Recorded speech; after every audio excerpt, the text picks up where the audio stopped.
Rapunzel. There was once a man and a woman who had a long in vain wished for a child.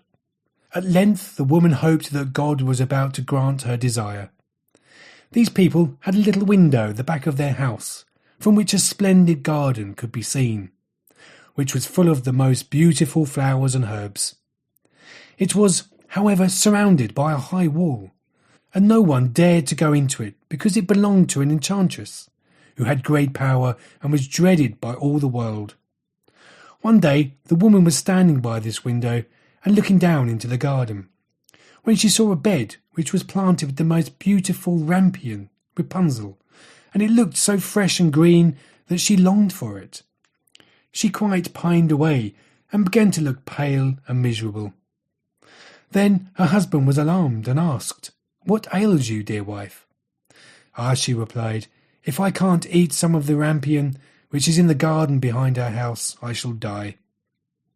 The man who loved her thought, "Sooner than let your wife die, bring her some of the rampion yourself. Let it cost what it will." At twilight he clambered down over the wall into the garden of the enchantress, hastily clutched a handful of rampion and took it to his wife. She at once made herself a salad of it and ate it greedily. It tasted so good to her, so very good, that the next day she longed for it 3 times as much as before. If he was to have any rest, her husband must once more descend into the garden. In the gloom of the evening, therefore, he let himself down again. But when he had clambered down the wall, he was terribly afraid, for he saw the enchantress standing before him. "How can you dare," said she with angry look, "descend into my garden and steal my rampion like a thief? You shall suffer for it." "Ah," answered he, "let mercy take the place of justice. I only made up my mind to do it out of necessity. My wife saw your rampion from the window and felt such a longing for it that she would have died if she had not got some to eat." Then the enchantress allowed her anger to be softened and said to him, "If the case be as you say, I will allow you to take with you as much rampion as you will. Only I make one condition. You must give me the child which your wife will bring into the world. It shall be well treated, and I will care for it like a mother." The man in his terror consented to everything, and when the woman was brought to bed, the enchantress appeared at once, gave the child the name of Rapunzel, and took it away with her. Rapunzel grew into the most beautiful child under the sun. When she was 12 years old, the enchantress shut her into a tower, which lay in a forest, and had neither stairs nor door, but quite at the top was a little window. When the enchantress wanted to go in, she placed herself beneath it and cried, "Rapunzel, Rapunzel, let down your hair to me." Rapunzel had magnificent long hair, fine as spun gold, and when she heard the voice of the enchantress, she unfastened her braided tresses, wound them round one of the hooks of the window above, and then the hair fell 20 ells down, and the enchantress climbed up by it. After a year or 2, it came to pass that the king's son rode through the forest and passed by the tower. Then he heard a song, which was so charming that he stood still and listened. This was Rapunzel, who, in her solitude, passed her time in letting her sweet voice resound. The king's son wanted to climb up to her, and looked for the door of the tower, but no one was to be found. He rode home, but the singing had so deeply touched his heart that every day he went out into the forest and listened to it. Once, when he was thus standing behind a tree, he saw that an enchantress came there, and that he heard how she cried, "Rapunzel, Rapunzel, let down your hair to me."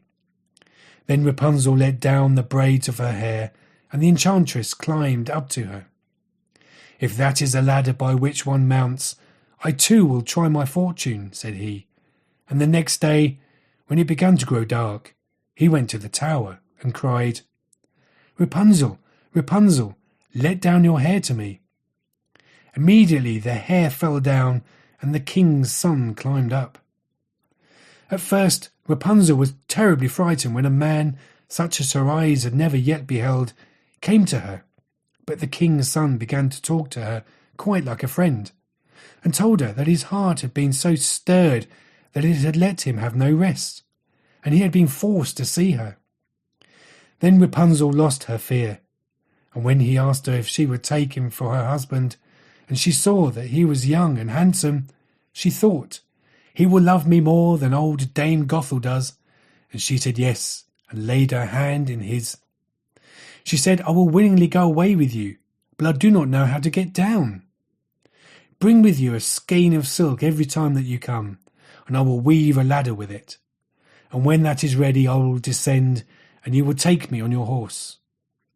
They agreed that until the time he should come to her every evening, for the old woman came by day. The enchantress remarked nothing of this, until once Rapunzel said to her, "Tell me, Dame Gothel, how it happens that you are so much heavier for me to draw up than the young king's son. He is with me in a moment." "Ah, you wicked child," cried the enchantress, "what do I hear you say? I thought I had separated you from all the world, and yet you have deceived me." In her anger she clutched Rapunzel's beautiful tresses, wrapped them twice around her left hand, seized a pair of scissors with the right, and snip, snap, they were cut off, and the lovely braids lay on the ground. And she was so pitiless that she took poor Rapunzel into a desert, where she had to live in great grief and misery. On the same day that she cast out Rapunzel, however, the enchantress fastened the braids of hair which she had cut off to the hook of the window. And when the king's son came and cried, "Rapunzel, Rapunzel, let down your hair to me," she let the hair down. The king's son ascended, but instead of finding his dearest Rapunzel, he found the enchantress, who gazed at him with wicked and venomous looks. "Aha!" she cried mockingly, "you would fetch your dearest, but the beautiful bird sits no longer singing in the nest. The cat has got it, and will scratch out your eyes as well. Rapunzel is lost to you. You will never see her again." The king's son was beside himself with pain, and in his despair leapt down from the tower.